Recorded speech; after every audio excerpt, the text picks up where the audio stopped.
መሰመስ አንድ አደገኛ መንፈስ ነበረ፣ የኩራት መንፈስ። ለመሆኑ እስራኤል ወደዚህ የብልጽግና ጫፍ እንዴት ወጣች? የታሪኩን መጀመሪያ ለማግኘት የይሁዳን ኮረብታዎች ወደ ኋላ መቃኘት ይኖርብናል። በቤተልሔም መስኮች በግ ይጠብቅ የነበረው ያ ትንሹ እረኛ በአንበሳና በድብ ፊት ያልተንበረከከው ዳዊት የእስራኤልን መንግሥት መንበረ ሥልጣን ይይዛል ብሎ የገመተ ማንም አልነበረም።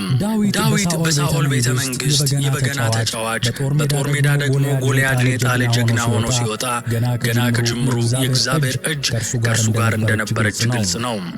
ዳዊት በኢየሩሳሌም ላይ ሲነግስ እንዲሁ የአንድን ጎሳ መሪነት ብቻ አልተረከበም። ይልቁንም የተበታተኑትን 12ቱን ነገዶች አንድ አድርጎ ኃያልና የማይበገር ሀገር የመገንባት ታላቅ ተልእኮ ነበረው። በእርሱ ዘመን እስራኤል ከጎረቤት ሀገራት ጋር በነበራት ግንኙነት ፍጹም የበላይነትን አገኘች። Planning to design your house like a luxury hotel, your office like Google, or your cafe like Starbucks ጋር በነበራት ግንኙነት ፍጹም የበላይነትን አገኘች። ፍልስጤማውያን፣ ሞዓባውያን፣ አሞናውያንና ኤዶማውያን ሁሉ ለዳዊት ሰይፍ ተንበረከኩ። ግብር የሚከፍሉ ለንጉሡ ክብር የሚሰግዱ ሆኑ። ቀደም ሲል በግብፅ የባርነት ቀንበር ስር የነበረው በኋላም በከነዓን ምድር በጠላቶቹ ሲሳደድና ሲሸበር የኖረው ያ ሕዝብ አሁን የመካከለኛው ምስራቅ ቁንጮ ሆነ። የዳዊት ወታደራዊ ስልትና መለኮታዊ ጥበቃ ተዳምረው እስራኤልን የማይደፈር ምሽግ አደረጓት። የኢየሩሳሌም ቅጥር ሲገነባ የጽዮን ተራራ የግርማ ሞገስ ማዕከል ሲሆን ሕዝቡ ለመጀመሪያ ጊዜ በታሪክ ውስጥ ፍጹም የሆነ ደህንነትና ሰላም ተሰማው። ይህ ሰላም ግን በጦር ሜዳ ብቻ የተወሰነ አልነበረም። በኢየሩሳሌም ጎዳናዎችና ገበያዎች ላይ የሚታየው ድባብ የዚህ ታላቅነት ማሳያ ነበር። እስኪ በምናባችሁ ያንን ዘመን ተመልከቱት። ፀሐይ በኢየሩሳሌም ኮረብታዎች ላይ ስትወጣ የኢየሩሳሌም የኖራ ድንጋይ ቤቶች በወርቃማ ብርሃን ያንጸባርቃሉ። የከተማዋ በሮች ሲከፈቱ ከተለያዩ የዓለም ማዕዘናት የመጡ የንግድ ተጓዦች በሸቀጥ የተጫኑ ግመሎቻቸውን እየነዱ ይገባሉ። በገበያው ውስጥ የሚሸጠው ጥራጥሬና ወይን ብቻ አልነበረም። ከፊንቄ የመጣ ቀይ ግምጃ፣ ከግብፅ የመጣ የጥሩ በፍታ ጨርቅ፣ ከደቡብ የመጡ ውድ ቅመማ ቅመሞችና ሽቶዎች ገበያውን ያጥለቀልቁታል። የእስራኤል ገበሬዎች በመስካቸው ላይ ያለ ፍርሃት ይሰራሉ። ቀደም ሲል ጠላቶቻቸው ምርታቸውን እንዳይዘርፉባቸው በዋሻ ውስጥ ይደብቁ የነበሩት ሰዎች አሁን ግን ጎተራቸው እስከ አፉ ሞልቷል። በኢየሩሳሌም አደባባዮች ላይ የሚሰማው ድምፅ የጦርነትና የሽብር ሳይሆን የሰላምና የደስታ ዜማ ነው። ሕዝቡ በሃይማኖታዊ በዓላት ጊዜ ወደ ኢየሩሳሌም ሲተም በደስታ ይዘምራል፣ እግዚአብሔርንም ያመሰግናል። እግዚአብሔር አምላካችን ነው፣ ዳዊት ደግሞ ንጉሣችን ነው የሚለው ስሜት በሁሉም ዘንድ ነግሷል። ይህ አልሸነፍም ባይነት፣ ይህ እኛ ልዩ ነን የሚል ስሜት በሕዝቡ ስነ ልቦና ውስጥ ጥልቅ መሠረትን ጣለ። በድህነትና በስደት ይማቅቁ የነበሩት አባቶቻቸው ታሪክ የሩቅ ዘመን ትዝታ ሆነ። ሆኖም ግን በዚህ ሁሉ ድምቀትና ግርማ መካከል አንድ የማይታይ ስንጥቃት መፈጠር ጀመረ። የጥጋብ መጨረሻው ኩራት ነውና በእስራኤል ምድር ላይ የተንሰራፋው ብልጽግና የሰዎችን ልብ ቀስ በቀስ ከአምላካቸው አራቀ። ይህ ሁሉ ድል የመጣው በእግዚአብሔር ረዳትነት ነው የሚለው እምነት እየደበዘዘ፣ ይህ ሁሉ የሆነው በጀግንነታችንና በንጉሳችን ብልህነት ነው ወደሚል አስተሳሰብ ተለወጠ። ይህ ስሜት ደግሞ ከሕዝቡ አልፎ ወደ ንጉሡ ዳዊት ዘንድ ዘለቀ። ዳዊት ያ እግዚአብሔር እረኛዬ ነው እያለ የሚዘምረው የዋህ ባለቅኔ አሁን ግን በዙፋኑ ላይ ሆኖ ዙሪያውን ሲመለከት ሌላ ስሜት ተሰማው። ዓይኖቹ በድል አድራጊው ሰራዊቱ ላይ በገነባው ቤተ መንግሥት ግርማ ላይና በሰፊው ግዛቱ ላይ አረፉ። በልቡ ውስጥ የነበረው ትሕትና በስውር ወደ ራስ መተማመን ተቀየረ። እኔ ማን ነኝ የሚለው ጥያቄ መልሱ እኔማ የዚህ ታላቅ መንግሥት ጌታ ነኝ ወደሚል ድምዳሜ አመራ። ይህም የሥነ ልቦና ሽግግር በዳዊትና በእግዚአብሔር መካከል የነበረውን ያንን ቀጭንና ቅዱስ መስመር አደበዘዘው። ንጉሥ ዳዊት በከፍታው ላይ ሆኖ ወደፊት ሊመጣ ያለውን ጥቁር ደመና አላየውም ነበር። በእርሱ ኩራት ምክንያት ለዘመናት የተገነባው ሰላም በ3 ቀናት ውስጥ እንደሚፈርስ፣ የኢየሩሳሌም አደባባዮች በሬሳዎች እንደሚሞሉ፣ የገበያው ደስታ ወደ ዋይታ እንደሚቀየር ቅንጣት ታህል አልተጠራጠረም። የወርቃማው ዘመን ጀንበር ልትጠልቅ የታሪኩ አሳዛኝ ምዕራፍ ሊጀመር የቀሩት ጥቂት ቀናት ብቻ ናቸው። ይህ በታሪክ ተመዝግቦ የሚገኘው አስደንጋጭ ክስተት መነሻው ከጦር ሜዳ ሽንፈት ሳይሆን ከንጉሱ ልብ ውስጥ በበቀለች አንዲት የኩራት ዘር ነበር። ዳዊት ይህንን ኃይሉን ለመለካት ወሰነ። እግዚአብሔርን ከመጠበቅ ይልቅ የጦር ኃይሉን ብዛት ለማወቅ ተመኘ። ይህ ምርጫው ግን የእስራኤልን ሕዝብ ወደማይመለስ ጥፋት የሚመራው የመጀመሪያው እርምጃ ሆነ። በእስራኤል ታሪክ ውስጥ እጅግ አስገራሚ ከሆኑት ሚስጥሮች አንዱ ሕዝብን መቁጠር እንዴት ኃጢአት ሊሆን ይችላል የሚለው ጥያቄ ነው። በዘመናዊው ዓለም የሕዝብ ቆጠራ ለልማትና ለዕቅድ አስፈላጊ መሳሪያ ተደርጎ ይወሰዳል። ነገር ግን በንጉሥ ዳዊት ዘመን የተሰጠው ያ ትእዛዝ ከአስተዳደራዊ ጉዳይ ይልቅ መንፈሳዊ ክህደት ነበረው። በወቅቱ ለነበረው የእስራኤል ማህበረሰብ የሕዝቡ ባለቤት እግዚአብሔር ብቻ ነው። አብርሃም ልጆቹ እንደ ሰማይ ከዋክብትና እንደ ባህር አሸዋ እንደሚበዙ ቃል ተገብቶለት ነበር። ያንንም የከዋክብት ብዛት መቁጠር የሰው ድርሻ ሳይሆን የፈጣሪ ብቻ ነው። ዳዊት ሕዝቡን ቁጠሩ ብሎ ትእዛዝ ሲያስተላልፍ በውስጡ የነበረው ፍላጎት አስተዳደራዊ ሳይሆን ወታደራዊና ትዕቢታዊ ነበር። ንጉሡ ማወቅ የፈለገው ስንት የግብር ከፋይ ዜጋ እንዳለው ሳይሆን በጦርነት ጊዜ በክንዴ ያሸንፋለሁ ብሎ የሚተማመንበት ስንት ሰይፍ መላሽ ሰራዊት እንዳለው ለማረጋገጥ ነው። ይህ ደግሞ እስራኤልን ከአቁማት መለኮታዊ አለት ላይ መንቀል ማለት ነው። እስራኤል ኃያል የሆነችው በወታደሮቿ ብዛት ሳይሆን በሕያው እግዚአብሔር ጥበቃ ነውና። ዳዊት ወደ ቁጥር ሲመለከት ዓይኖቹን ከሰማይ ወደ ምድር አወረደ፣ መታመኛውንም ከፈጣሪው ወደ ሰብአዊ ጉልበት አዛወረ። ይህ ትእዛዝ በቤተ መንግሥት ውስጥ ሲሰማ የመጀመሪያውን ድንጋጤ የፈጠረው በንጉሡ የጦር አዛዥ በኢዮአብ ላይ ነበር። ኢዮአብ ቅዱስ ሰው አልነበረም። እንዲያውም በብዙ የፖለቲካ ሴራዎችና ደም መፋሰሶች ውስጥ እጁ ያለበት ጠንካራና ጨካኝ ተዋጊ ጀነራል ነው። ነገር ግን እንደ ኢዮአብ ያለ ዓለማዊ ሰው እንኳን የዚህን ትእዛዝ አደገኛነት ወዲያውኑ ተረዳ። ኢዮአብ ወደ ንጉሡ ቀርቦ በታላቅ አክብሮት ግን በተቆራረጠ ድምፅ ተማጸነ። ጌታዬ ንጉሥ ሆይ፣ እግዚአብሔር ሕዝቡን አሁን ካለው 100 እጥፍ እንዲያበዛው እመኛለሁ። ነገር ግን ይህንን ነገር ለምን ትፈልጋለህ? ለምንስ በእስራኤል ላይ በደልን ታመጣለህ?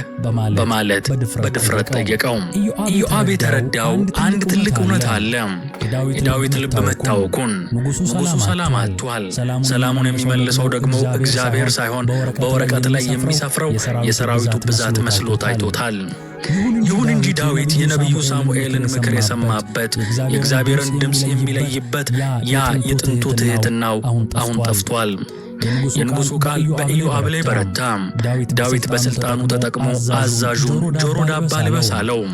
ኢዮአብም የንጉሡን ትእዛዝ ለመፈጸም በሐዘን ልብና በጭንቀት ከቤተ መንግሥቱ ወጣ። ይህ ትእዛዝ በኢየሩሳሌም ቅጥሮች ውስጥ ሲወራ በካህናቱና በሽማግሌዎች ዘንድ ታላቅ ስጋትን ፈጠረ። ቆጠራው ቀላል ሥራ አልነበረም። ኢዮአብና የጦር መኮንኖቹ ከመላው እስራኤል ግዛት ጫፍ እስከ ጫፍ መዞር ነበረባቸው። 9 ወር ከ20 ቀን የፈጀ ረዥም ጉዞ ተደረገ።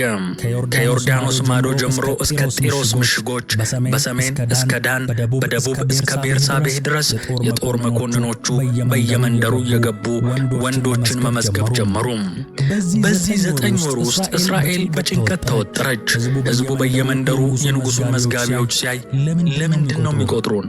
ለምን ይቆጥሩናል? ምን አይነት መከራ እየመጣብን ነው? በማለት እርስ በርሱ ሾካሾክ ነበር። የአየር ንብረቱ እንኳን የተቀየረ መሰለ። በምድሪቱ ላይ የነበረው በረከት በዝምታ እየተነሳ በምትኩ የሚከብድና የሚያፍን ድባብ እየሰፈነ መጣ። ኢዮአብ ሆን ብሎ ቆጠራውን አዘገየው። ምናልባት ንጉሡ ይጸጸት ይሆናል በሚል ተስፋ ጊዜውን ይጎትተው ነበር። ሌላው ቀርቶ የሌዊንና የብንያምን ነገድ ሳይቆጥር ተዋቸው። ምክንያቱም የንጉሡ ትእዛዝ ለእርሱ አስጸያፊ ኃላፊ ሆኖበታል። ሆኖም ዳዊት በኢየሩሳሌም ሆኖ የቁጥሮቹን መምጣት በጉጉት ይጠባበቅ ነበር። በእነዚህ 9 ወራት ውስጥ ንጉሡ ከጸሎት ይልቅ ወደ ካርታዎች፣ ከምስጋና ይልቅ ወደ ግምቶች ማዘንበሉን ቀጠለ። የኩራት ደመና በዙፋኑ ላይ ተዘርግቶ ነበር። በመጨረሻም ኢዮአብ የቆጠራውን ውጤት ይዞ ወደ ኢየሩሳሌም ተመለሰ። ውጤቱ አስደማሚ ነበር። በእስራኤል 800,000 በይሁዳ ደግሞ 500,000 በድምሩ ከ1 ሚሊዮን በላይ ሰይፍ የሚመዙ ጀግኖች ተመዘገቡ። ይህ ቁጥር ለማንኛውም ንጉሥ ታላቅ የምሥራች ነው። ዳዊት በዓለም ላይ ካሉ ኃያላን ነገሥታት ሁሉ በላይ መሆኑን የሚያረጋግጥለት አሃዝ ሆነ። ነገር ግን የቁጥሩ ዝርዝር ለንጉሡ እንደቀረበለት አንድ ያልተጠበቀ ነገር ተከሰተ።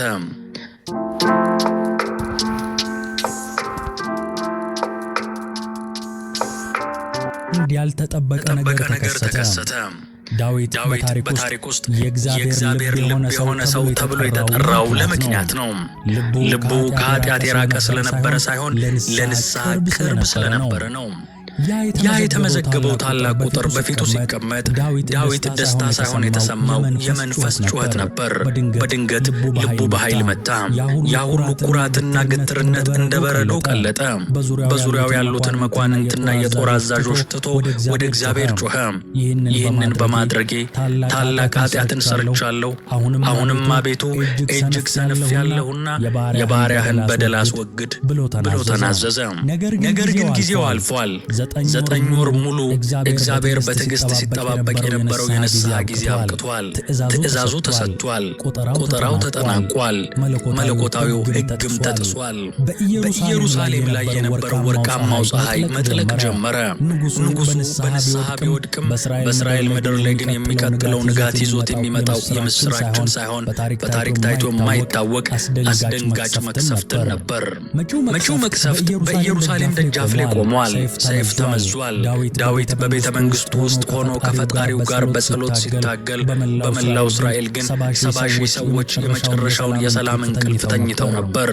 ያን ዕለት ማለዳ የዘመኑ ነቢይ የሆነው ጋድ ወደ ንጉሡ ዘንድ መጣ።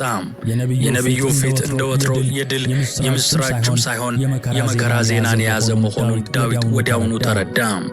ጋድ ወደ ዳዊት ቀርቦ እንዲህ አለው፣ እግዚአብሔር እንዲህ ይላል፣ 3 ነገሮችን አቀርብልሃለሁ፣ ከእነርሱም አንዱን ምረጥ። ይህ በታሪክ ውስጥ እጅግ አስቸጋሪውና አሳዛኙ ምርጫ ነው። የቀረቡት 3 አማራጮች እያንዳንዳቸው የአንድን ሕዝብ ሕልውና የሚፈታተኑ መቅሰፍቶች ነበሩ። የመጀመሪያው አማራጭ እንዲህ ይላል፣ በምድሪቱ ላይ 7 ዓመት፣ በአንዳንድ መዛግብት ደግሞ 3 ዓመት የሚሉም አሉ፣ በምድሪቱ ላይ 7 ዓመት የሚቆይ ረሃብ እንዲመጣ። ሁለተኛ ምርጫ ዳዊት በጠላቶቹ ፊት 3 ወር ሙሉ እንዲሸሽና እንዲሰደድ። ሶስተኛው አማራጭ ደግሞ በምድሪቱ ላይ 3 ቀን የሚቆይ መቅሰፍት እንዲወርድ የሚሉ ናቸው። ይህ ምርጫ ለዳዊት የመጨረሻው የሥነ ልቦና ፈተና ነበር። 7 ዓመት ረሃብ ማለት የምድሪቱ በረከት መጥፋት፣ ሕፃናትና አረጋውያን ቀስ በቀስ በረሃብ የሚረግፉበት፣ ኢኮኖሚያዊና ማኅበራዊ መዋቅሩ የሚፈርስበት የረዥም ጊዜ ስቃይ ማለት ነው። 3 ወር በጠላቶች ፊት መሸሽ ማለት ደግሞ ዳዊት ቀደም ሲል በሳኦል ዘመን ያሳለፈውን የስደትና የውርደት ሕይወት በድጋሚ መጋፈጥ፣ እስራኤልም ለጎረቤት ሀገራት መሳለቂያ እንድትሆን ማድረግ ማለት ነው። ሶስተኛው ምርጫ ግን 3 ቀን ብቻ የሚቆይ መቅሰፍት ነው። ነገር ግን ይህ መቅሰፍት በቀጥታ በእግዚአብሔር እጅ የሚመራ ማንም የሰው ልጅ የማይቆጣጠረውና የማይገታው መለኮታዊ ሰይፍ ነው። ዳዊት በታላቅ ጭንቀት ውስጥ ሆኖ ለነቢዩ ጋድ የሰጠው መልስ በታሪክ ውስጥ የማይረሳ ሆኖ ተመዝግቧል። እንዲህ አለ፣ እጅግ ተጨንቄአለሁ፣ ምሕረቱ ብዙ ነውና በእግዚአብሔር እጅ እንውደቅ፣ በሰው እጅ ግን አልውደቅ አለ። ይህ የዳዊት ምርጫ ጥልቅ የሆነ መንፈሳዊ ምስጢር ነበረው። ዳዊት ረሃብን ቢመርጥ ኖሮ ባለጸጋውና ንጉሡ የራሱን ጎተራ ሞልቶ፣ ድሃው ሕዝብ ግን በስቃይ ውስጥ ሊቆይ ይችላል። በጠላቶቹ ፊት መሸሽን ቢመርጥ ኖሮ በምሽጎችና በጦር ኃይሉ ተማምኖ የራሱን ነፍስ ለማዳን ይሞክራል። ነገር ግን መቅሰፍትን መምረጥ ማለት ንጉሡም ሆነ ተራው ሕዝብ እኩል በመለኮታዊ ፍርድ ፊት እንዲቆሙ ማድረግ ነው። በዚያ የማይታይ ሰይፍ ፊት ለፊት ንጉሱና እረኛው ባለጸጋውና ድሃው እኩል ናቸው። ዳዊት በመጨረሻም ራሱንና ሕዝቡን ለፈጣሪው ፍርድ አሳልፎ ሰጠ። ምርጫው ተጠናቀቀ። መቅሰፍቱ የሚጀምርበት ሰዓት ደረሰ። በኢየሩሳሌም ላይ ያለው አየር በድንገት የተቀየረ መሰለ። ወፎች ዝማሪያቸውን አቆሙ። ንፋሱም የሚቀዘቅዝ ሳይሆን የሚያቃጥልና የሚከብድ ሆነ። በከተማዋ ውስጥ ያለው ሕይወት ገና አልተገታም። ነጋዴዎች ገበያቸውን ከፍተዋል። ሴቶች ውሃ ለመቅዳት ወደ ምንጭ እየወረዱ ነው። ሕፃናት በጠባብ ጎዳናዎች ላይ እየሮጡ ይጫወታሉ። ማንም ሰው የሞት መልአክ በከተማዋ ቅጥር ላይ ቆሞ ሰይፉን መምዘዙን አላስተዋለም ነበር። የመጀመሪያው ሰለባ የታየው በኢየሩሳሌም መሃል ገበያ ነበር። በታሪክ ውስጥ ስሙ ያልተጠቀሰ አንድ ጤናማ ወጣት በድንገት በመንገዱ ላይ ቆመ። ዙሪያውን ይመለከት የነበረው ሰው በድንገት ትንፋሹ ሲቆራረጥ፣ አይኖቹ በድንጋጤ ሲፈጡና ያለምንም የህመም ምልክት ድንገት በምድር ላይ ሲዘረር የታየው ትዕይንት የመጀመሪያው መርዶ ሆነ። ሰዎች ሊረዱት ሲሮጡ ምናልባትም በፀሐይ የተዳከመ መስሏቸው ነበር። ነገር ግን ገና ደረቱ ላይ እጃቸውን ሲያሳርፉ ሕይወቱ ቀድሞውኑ ማለፉን ተረዱ። ቁስል የለም፣ ደም የለም፣ ትኩሳት የለም። ሰውየው ግን ሞቷል። ይህ ገና ጅማሮ ነው። ከጥቂት ደቂቃዎች በኋላ በሌላኛው የከተማዋ ክፍል አንዲት እናት ልጇን ከፍ አድርጋ እያጠባች እያለ ልጇ በዝግታ ትንፋሹ ተቋረጠ። በገበያው ውስጥ ሲከራከሩ የነበሩ ሰዎች ንግግራቸው በግማሽ ተገታ። በኢየሩሳሌም አውራ ጎዳናዎች ላይ ወይኔ ወይኔ የሚሉ የለቅሶ ድምጾች እንደ ሰደድ እሳት ተቀጣጠሉ። 70,000 ሰዎችን በ3 ቀናት ውስጥ የሚጨርሰው ያ አስፈሪ የሞት ሰዓት መቁጠር ጀመረ። ዳዊት በቤተ መንግስቱ መስኮት ሆኖ ወደ ከተማው ሲመለከት የሰላሙ ድባብ ወዲያውኑ ሲቀየር አየ። ከሩቅ የሚመጡ መልእክተኞች የኢየሩሳሌምን ብቻ ሳይሆን በመላው እስራኤል ያለው ሕዝብ በተመሳሳይ ሁኔታ እየረገፈ መሆኑን የሚገልጽ መርዶ ይዘው መምጣት ጀመሩ። መቅሰፍቱ በሰሜን ከዳን ተነስቶ በደቡብ እስከ ቤርሳቤህ ድረስ በቅጽበት ተሰራጨ። ሰዎች ወደ የት እንሽሽ ሲሉ መሸሻ የላቸውም። የት እንደበቅ ቢሉ የማይታየው ሰይፍ ግድግዳና ቅጥርን ዘልቆ ይገባል። በኢየሩሳሌም ላይ የሞት ጸጥታ ሰፈነ። የቀሩት ጥቂት ሺህ ሰዎች በቤታቸው ተዘግተው ቀጣዩ ተራ የማን ይሆን እያሉ በሽብር መጠባበቅ ጀመሩ። የ70,000 ሰዎች እልቂት የመጀመሪያው ምዕራፍ በዚህ መልኩ ተጀመረ።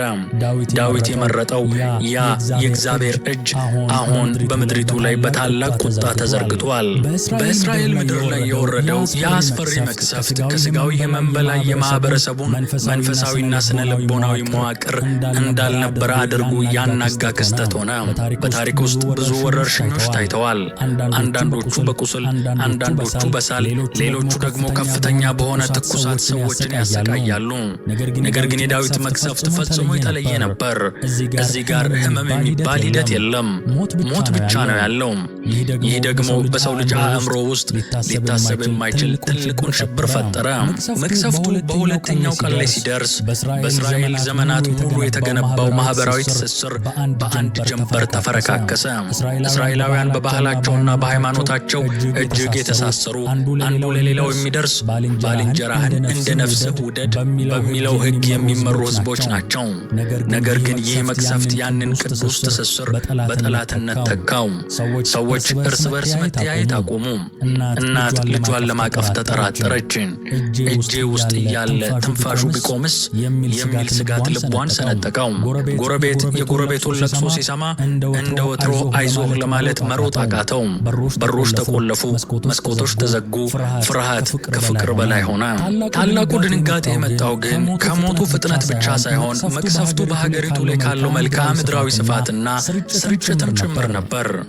መልእክተኞች ከሰሜን እስከ ደቡብ ሲጋልቡ የሚዘግቡት ነገር አንድ አይነት ነው። በሰሜን ጫፍ በሊባኖስ ተራሮች ግርጌ የምትገኘው ዳን ከተማ ላይ በመቶዎች የሚቆጠሩ ሰዎች በአንድ ሰዓት ውስጥ ረገፉ። በደቡብ ጫፍ በበረሃው ዳርቻ የምትገኘው ቤርሳቤህ ላይም ተመሳሳይ እልቂት ተከሰተ። በእነዚህ ሁለት ጫፎች መካከል ያለው ርቀት ከ200 ኪሎ ሜትሮች በላይ ቢሆንም መቅሰፍቱ ግን ቦታና ጊዜን ሳይመርጥ በሁሉም ስፍራ በአንድ ጊዜ ይሰራ ነበር። ይህ ክስተት በእስራኤላውያን ዘንድ አንድ ትልቅ ግንዛቤን ፈጠረ።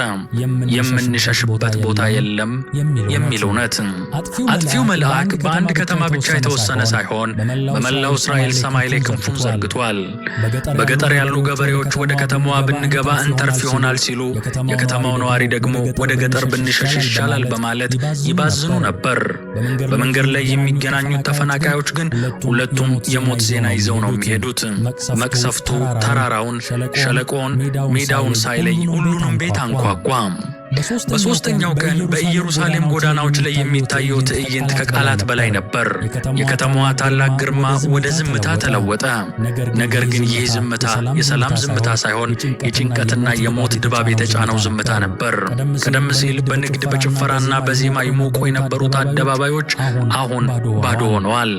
በመንገዶች ላይ የሚታዩት አውሬዎችና ውሻዎች ናቸው። እነርሱም ቢሆኑ በሰው አስክሬን ፊት ቆመው የሚገረሙ ይመስላሉ። በየቤቱ ውስጥ የሚሰማው ቀጭን ለቅሶና ዋይታ ብቻ የከተማዋን ጸጥታ ይሰብረዋል። ከሁሉም በላይ ግን የኢየሩሳሌምን አየር የወረረው ያ አስከፊ ሽታ ነበር። በመካከለኛው ምስራቅ ፀሐይ ስር 70,000 አስከሬኖች በየቤቱ በየመንገዱ መከመራቸው የአየር ንብረቱን ወዲያውኑ ቀየረው። ያ የከተማዋ ጥሩ መዓዛ፣ የዕጣኑና የቅመማ ቅመሙ ሽታ ጠፍቶ በምትኩ የአስከሬን ሽታ ነገሰ።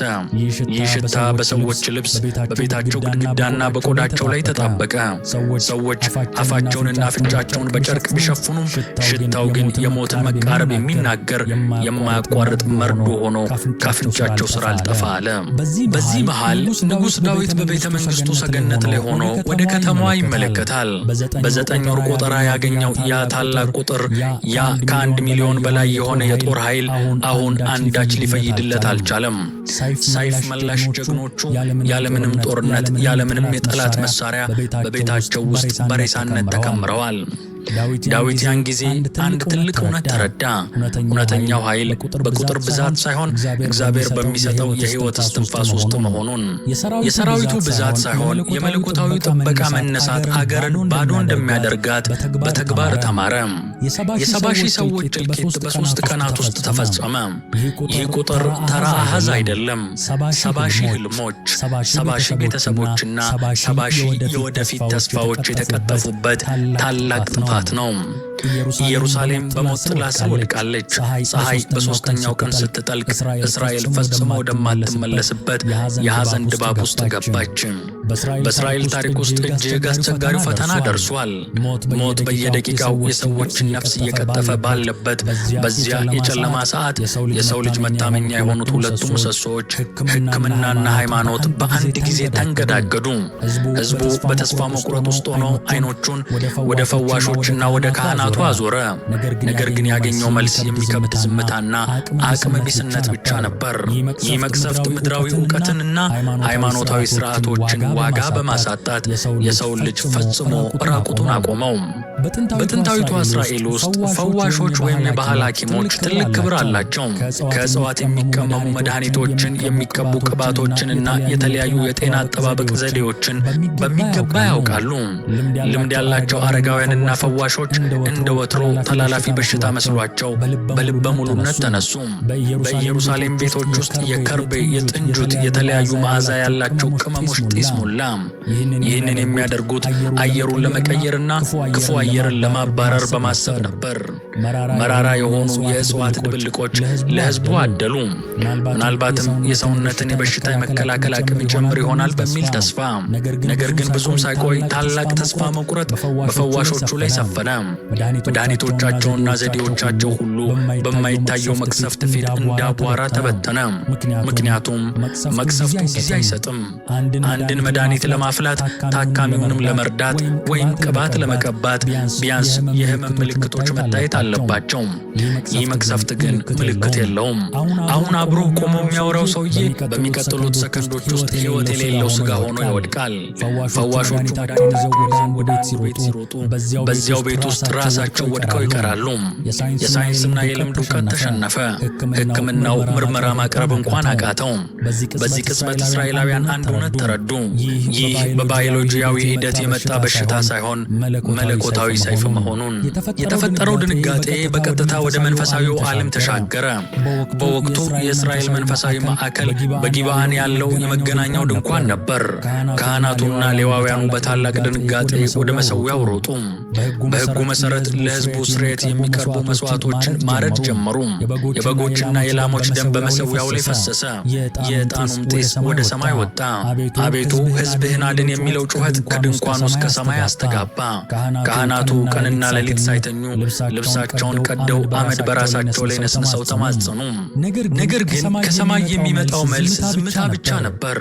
መሥዋዕቱ መቅሰፍቱን አላቆመውም።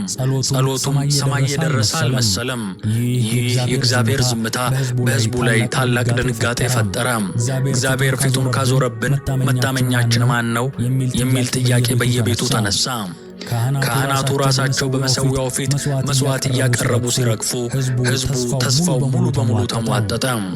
ኃጢአትን የሚያጥብ ደም፣ ቁጣን የሚያበርድ ዕጣን ያለ መስሎ የታየበት ያ የጨለማ ሰዓት እስራኤልን ለታላቅ የሕሊና ፍርድ ዳረጋት። ይህ ተስፋ መቁረጥ ደግሞ ወደ ሌላ አስከፊ ምዕራፍ ተሸጋገረ። ተወቃሽ ፍለጋ።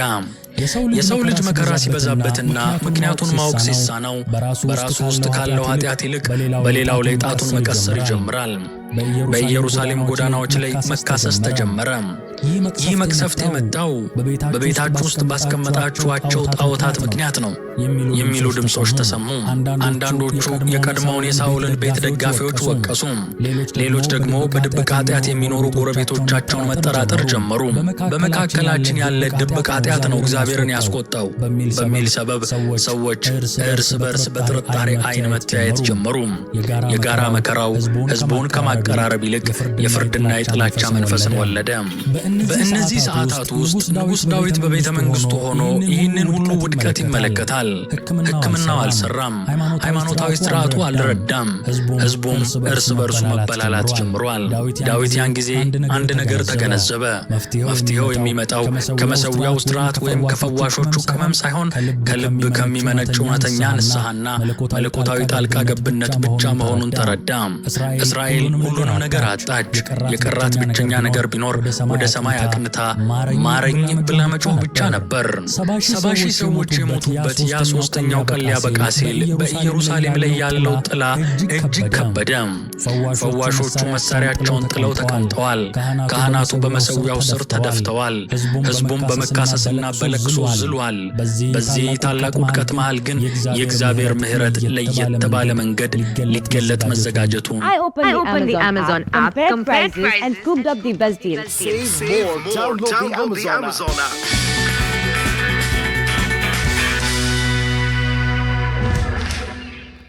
ማንም አላወቀም። መፍትሄው የሚጀምረው ከንጉሡ ንስሐና በሰማይ ከሚታየው አስፈሪ ራእይ ነው። በእስራኤል ምድር ላይ 3 ቀናት የነገሰው የሞት ጥላ ወደ መጨረሻውና እጅግ አስገራሚ ወደ ሆነው ምዕራፍ ተሸጋገረ። በሦስተኛው ቀን የኢየሩሳሌም ዕጣ ፈንታ በሕይወትና በሞት መካከል በቆመችበት ያ ወሳኝ ቅጽበት ንጉሥ ዳዊት በታሪክ ውስጥ ጥቂት ሰዎች ብቻ ያዩትን አስፈሪ ራእይ ተመለከተ። ዳዊት ወደ ሰማይ ቀና ሲል በሰማይና በምድር መካከል ቆሞ የነበረውን የእግዚአብሔርን መልአክ አየ። ይህ መልአክ እንደ ተራ መልእክተኛ ሳይሆን የታጠቀና የተመዘዘ የሚነድ ሰይፍ ወደ ኢየሩሳሌም የዘረጋ የጥፋት ኃይል ሆኖ ታየው። የመልአኩ ግርማና አስፈሪነት የከተማዋን ሰማይ የሸፈነ ይመስላል። ያ ሰይፍ ደግሞ የቀረውን የኢየሩሳሌም ሕዝብ በአንድ ጀንበር ለመጨረስ የተዘጋጀ መለኮታዊ ፍርድ ነው። ይህ ራእይ ለዳዊት የመጨረሻው የንቃት ጥሪ ነበር። ንጉሡ የመቅሰፍቱን አስከፊነት በወሬና በሪፖርት ብቻ ሳይሆን አሁን የጥፋቱን ባለቤት ፊት ለፊት ተመለከተ። በዚህ ቅጽበት ዳዊት ያደረገው ነገር የንጉሥነትን ግርማ ጥሎ የሰውን ደካማነት አምኖ መቀበል ነው። መጽሐፍ ቅዱስ እንደሚነግረን ዳዊትና የኢየሩሳሌም ሽማግሌዎች ማቅ ለብሰው በግንባራቸው በምድር ላይ ተደፉ። ዳዊት በዚያ ሰዓት ያቀረበው ጸሎት በታሪክ ውስጥ ከታዩት እጅግ ልብ የሚነኩ እውነተኛ የንስሐ ጩኸቶች አንዱ ነው። ዳዊት እንዲህ አለ፣ ሕዝቡን ይቆጥሩ ዘንድ ያዘዝኩት እኔ አይደለሁምን? የበደልኩና ክፉ ያደረግኩት እኔ ነኝ። እነዚህ በጎች ግን ምን አደረጉ? አቤቱ አምላኬ ሆይ እጅህ በእኔና በአባቴ ቤት ላይ ትሆን እንጂ መቅሰፍቱ በሕዝብህ ላይ አይሆን አለ። ይህ ቃል የዳዊትን እውነተኛ ማንነት የሚገልጽ ነው። ዳዊት ጥፋቱን በሌላ ሰው ላይ አላሳበበም። ኢዮአብ ለምን አልከለከለኝም ወይም ሕዝቡ ኃጢአት ስለሰራ ነው አላለም። ይልቁንም መላውን ኃላፊነት በራሱ ላይ ወሰደ። ሕዝቡን በጎቼ በማለት ጠራቸው። እረኛ በጎቹን ከአንበሳ እንደሚጠብቅ ሁሉ ዳዊትም የራሱን ነፍስ ለሞት አሳልፎ በመስጠት ሕዝቡን ለማዳን ፈለገ። በዚህ ቅጽበት የጥፋት መልአክ በኢየሩሳሌም ዳርቻ በአንድ ልዩ ስፍራ ቆሞ ነበር። ይህ ስፍራ የኢያቡሳዊው የኦርና አውድማ ይባላል።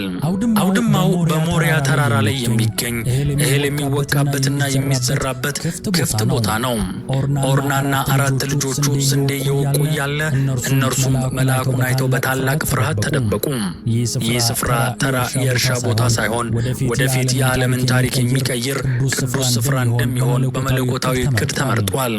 እግዚአብሔር የዳዊትን እውነተኛ ንስሐና የሕዝቡን ስቃይ ባየ ጊዜ ምሕረትን አደረገ። አጥፊውን መልአክ እንዲህ አለው፣ ይበቃል፣ አሁን እጅህን መልስ። ይህ ቃል በእስራኤል ላይ የታወጀው የሞት ፍርድ ማብቃቱን የሚያበስር ታላቅ የምስራች ነው። ነገር ግን መቅሰፍቱ እንዲሁ አልቆመም። መቤዠትና መስዋዕት ያስፈልገው ነበር። የጋድ መልእክተኛ ወደ ዳዊት መጥቶ በኦርና አውድማ ላይ ለእግዚአብሔር መሠዊያ እንዲሠራና መስዋዕት እንዲያቀርብ አዘዘው። ዳዊት በአስቸኳይ ወደ ኦርና አውድማ ወጣ። ኦርና ንጉሡን ሲያይ በክብር ወጥቶ ሰገደለት። ዳዊትም አውድማውንና ለመስዋዕት የሚሆኑትን በሬዎች እንዲሸጥለት ጠየቀው። ኦርና ግን በልግስና እንዲህ አለ፣ ጌታዬ